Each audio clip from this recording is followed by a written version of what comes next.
Hello, and welcome to episode 102 of Public Interest Podcast with your host, Jordan Cooper, where we interview politicians, activists, advocates, and others who seek to improve the state of the world. We're here today with Bill Turque, Maryland staff of the Washington Post. Bill, how are you doing today? Good, how are you? Excellent. The first question I'd like to ask you is, what are you currently doing to advance the public interest, or have you ever done to advance the public interest, and why?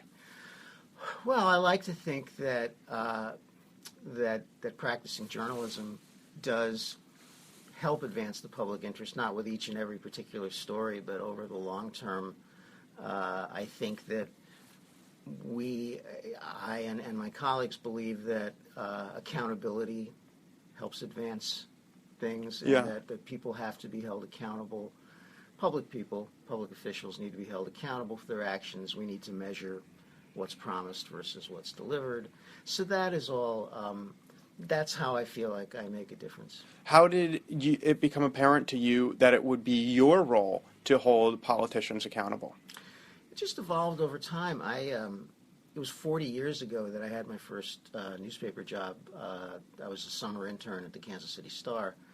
And I can't tell you that I started that whole trip because I was interested in, making an impact in the world. I just thought it was a fun thing to do. But over time, I began to understand the power of good journalism, and I began to understand how it could set an agenda and drive events. Now, what proportion of your stories would you say in any given week or month or period of time are actually holding elected officials accountable? I'm sure there may be stories that you write that are not, are all of your stories holding?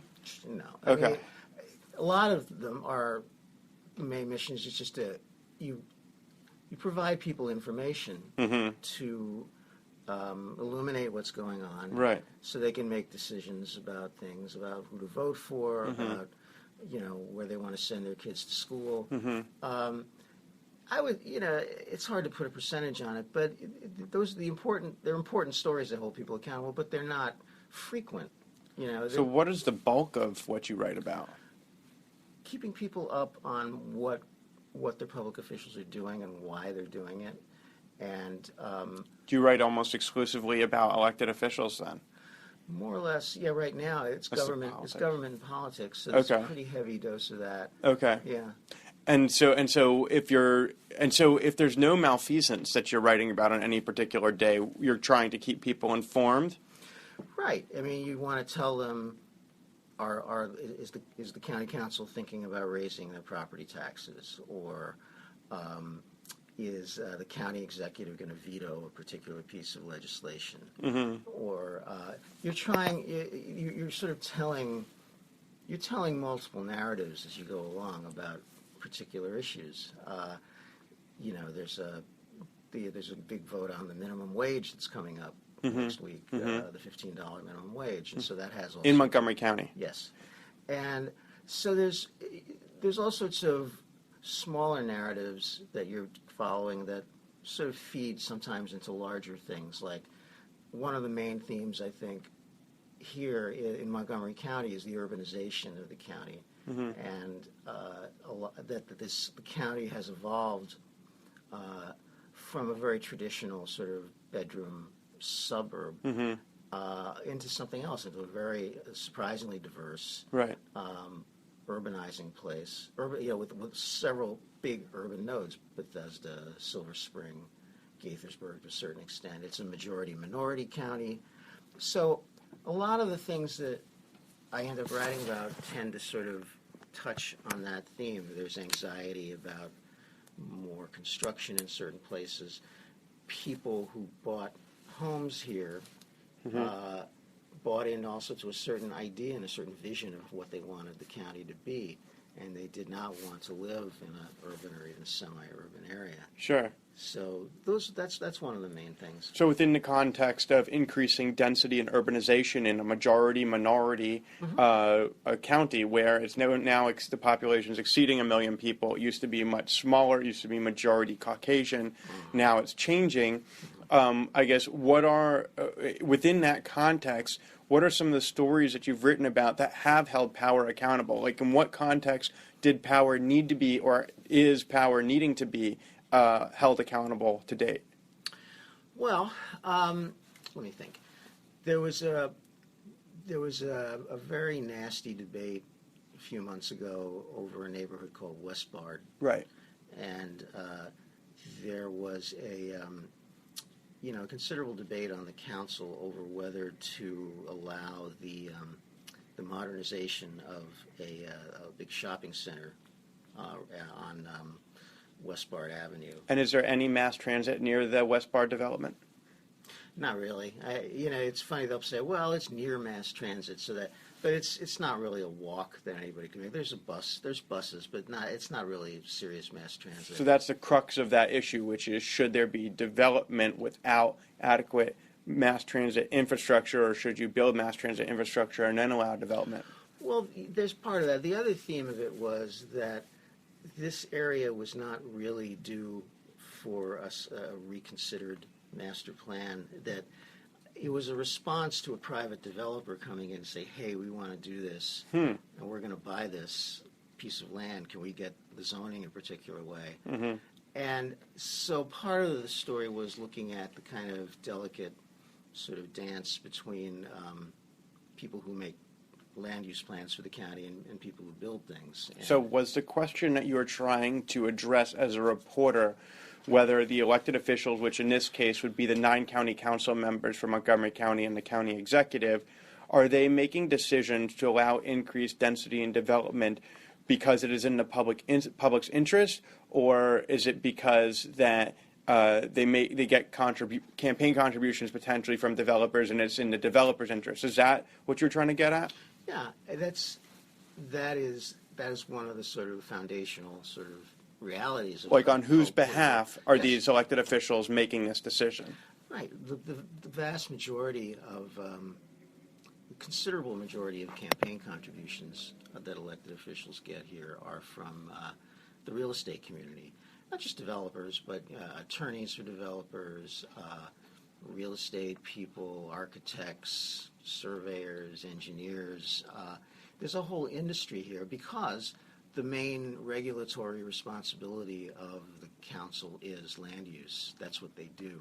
Now, when you do report on these individuals, now in the state of Maryland, politicians are required to report all campaign contributions that they receive to the Maryland Board of Elections. Mm-hmm. And this is public information. Mm-hmm. So do you ever find it relevant for your readers to include what which members received campaign contributions from developers and which didn't? Because maybe someone who didn't receive a contribution is actually approving something that's in the interest of developers because they think that's in the public interest and it just happens to align. Do you ever report on their contributions and provide that context for readers? I try to, yeah. It's never it's rarely a clear-cut sort of thing because, first of all, you never really know, and nor will you ever be able to prove that a quid pro quo has taken place. Mm-hmm. And there may be other reasons, and there often are other reasons, multiple reasons, that a council member will vote in a particular way. Mm-hmm. It may be that, a contributor has an interest in something. He may think the council member may also just think it's a good idea on its own merits. Mm-hmm. So that's the tricky thing about campaign contributions. You want to get that information out there, but it's rarely sort of conclusive or dispositive about why a decision goes a certain way. And let's say there is an individual standing right here next to us, and this individual says, I want to run for county council. Mm-hmm. And my platform is, I think we really need development in Westbard. So then he goes and he says, this is what's in the public interest. We really need this development. Then he solicits campaign contributions from the developers who have an interest in Westbard and receives money from them. Subsequently, he gets elected. And then while elected, he votes exactly as he had originally promised voters before he even got the campaign contributions, which was the whole reason why he got the contributions in the first place. Would that be malfeasance, or is that how he ought to act? How would you hold that individual accountable? Well, First of all, you probably wouldn't. I mean, you would not be bearing witness to a conversation like that as a reporter. Right. So that's one thing that would be sort of out of view. So you have to look at what's visible, which is money from a certain entity going to the candidate, certain voting behavior taking place.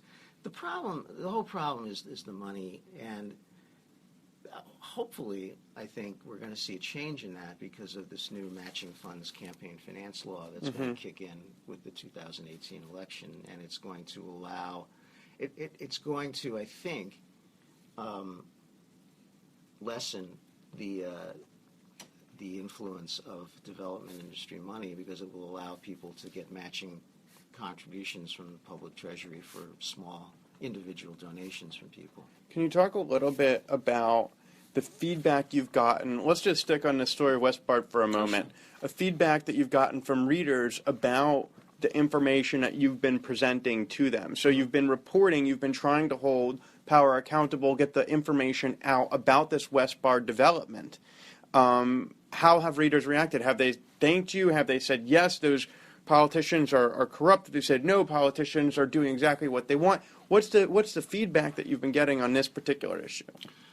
It's kind of like the feedback on a lot of stories, which is that people will make their assessment based on whether they think the story affirms their particular point of view or not.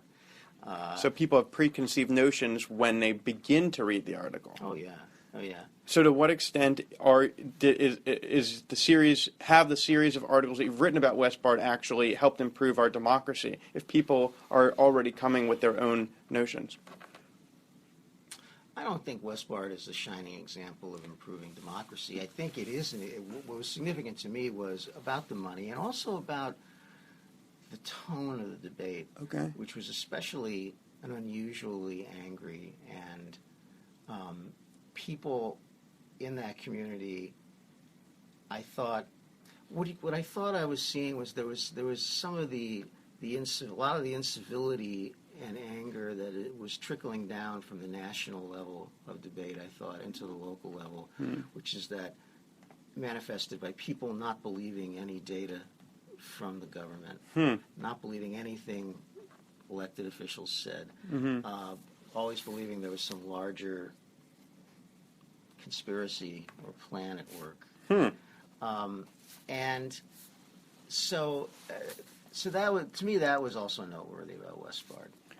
And I did a story about, one of the stories mentioned, I went into a thing about how, it's the tone and tenor of public debate in the county has started to take on some of the raw, kind of angry sort of tones that you see in other venues.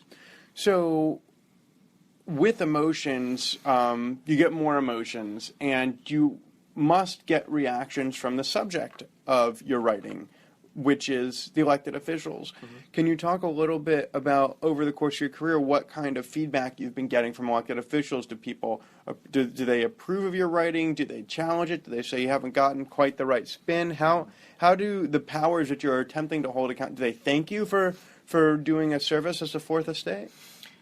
The one thing I can say with certainty is you never know how a politician or anybody is going to react to something written about them. There are stories that I've written, and I'll think, wow, I really blew this guy's doors off. He's never going to talk to me again. And it's like nothing happened. It never says anything. I don't hear anything. And then I'll write something, and someone will just become unglued over what I thought was just a trivial or peripheral matter. Yeah. And so you can't really predict with certainty. Most of the time, I don't hear a lot directly from the elected officials because I think that they just take a lot of it in stride, and I don't have a lot of debates with them about stuff that's been written. When they do provide you feedback, how does that influence you? Well, if there are things that I've gotten wrong, it gets my attention, and that happens from time to time. No, I take all those conversations seriously, and because when you're covering a beat, you have to you're trying to establish relationships with people, and you want them to keep talking to you, and you want to be fair, and you want to be, pay attention to context. So I do listen carefully. Now, a lot of the stuff I listen to sometimes doesn't have much merit. It's mostly, a lot of it is sometimes people whining because they didn't get enough attention in the paper. Why didn't you quote me saying this? So on that topic of not being quoted enough, one of the most valuable things to it, well, we mentioned money earlier, right? And the influence of money in politics. And that begs the question, well, why is money needed in politics? What is it spent on? And of course, the answer is campaigns, which is postage stamps, airtime on radio and TV, printed ads, getting in front of the voters. Well, one great way to do that is earned media, which is for free. So many politicians would love to have a reporter write about them because that's free advertising. That is removing the money from the politics. So do you have people courting you to try to get more earned media coverage? Do you ever take into account how something you write may help somebody's campaign?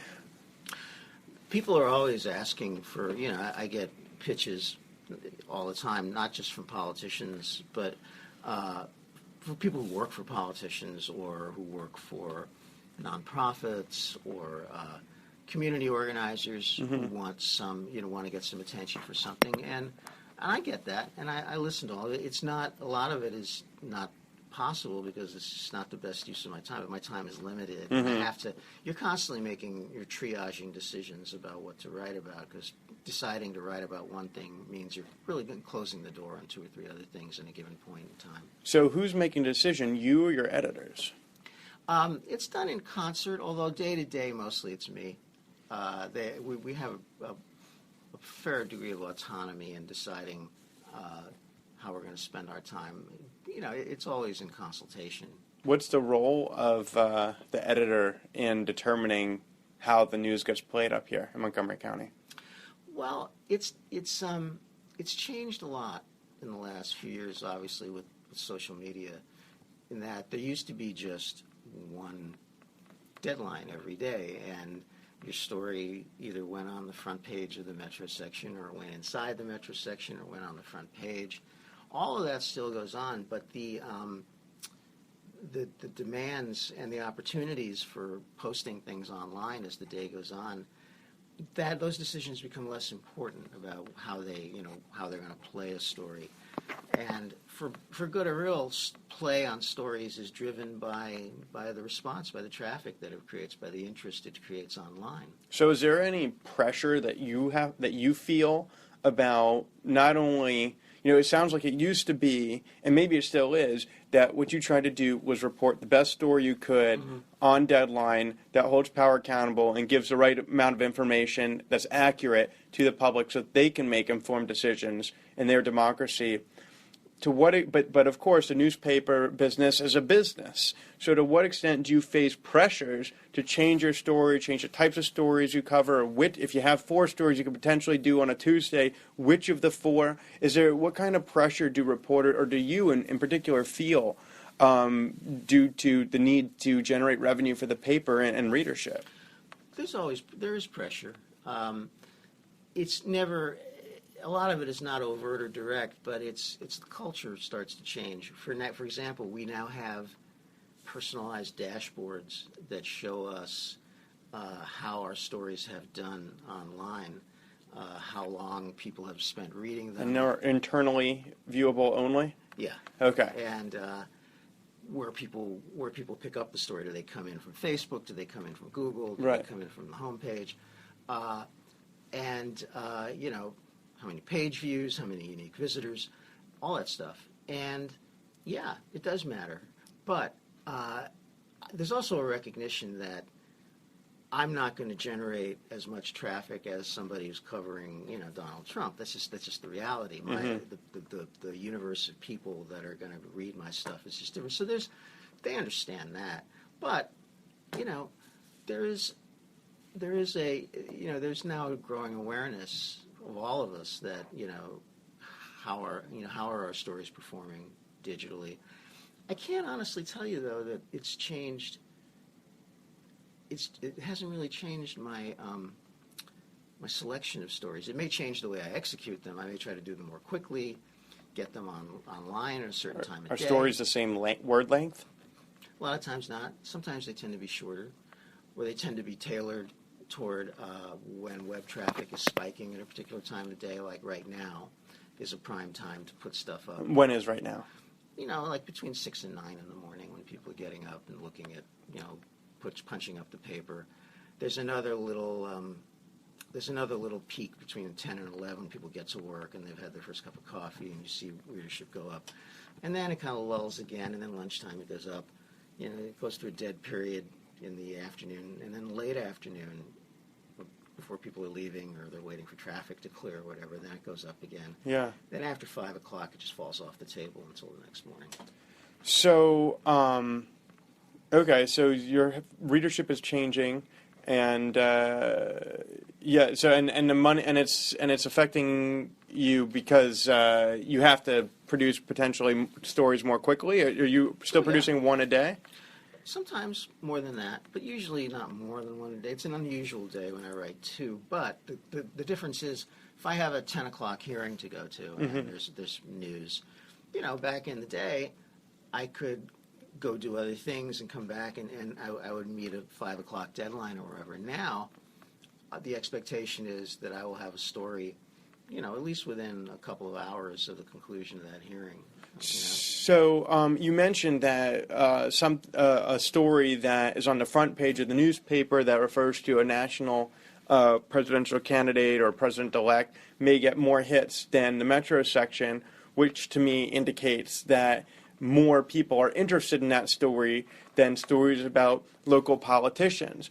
But your career right now is focused on reporting on those local politicians, so one may infer that you have an interest in local government.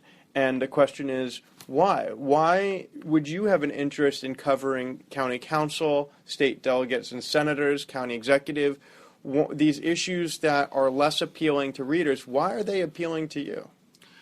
Well, I've done a lot of things over the years. I've covered the White House. I've covered Congress. I've covered state government. This is something that just kind of happened, and I was asked to do it, and I'm fine with it. I like the intimacy of it. I like the there's a small but very sort of engaged group of readers, particularly in Montgomery County. They have high expectations for local government, and so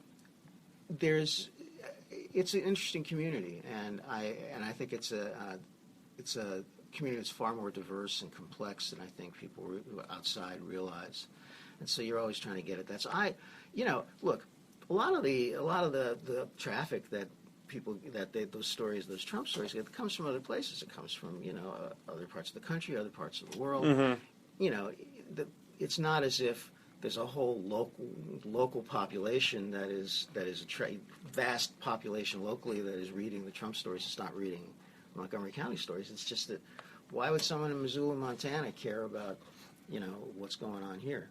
Right. Okay. So it's an internationally recognized newspaper that gains traffic when anyone wants to know about what's going on with the presidency of the United States, or which impacts them internationally. Yeah, and it's the whole strategy of the paper, particularly under Jeff Bezos now, is to become a national and international brand, and in some ways become or remain.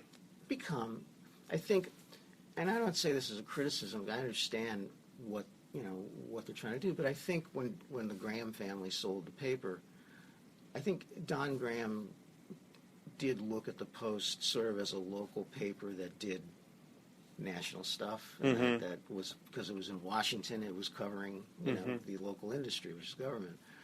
I think that the folks that own and run the paper now view it as a national and international paper that also has retained local operations. So if I'm at a Ritz-Carlton in Hong Kong, and I go down to the concierge and I'd like to pick up a paper, I may have the London Times, New York Times, may get the Wall Street Journal, and then potentially Mr. Bezos would like me also to see the Washington Post as a selection.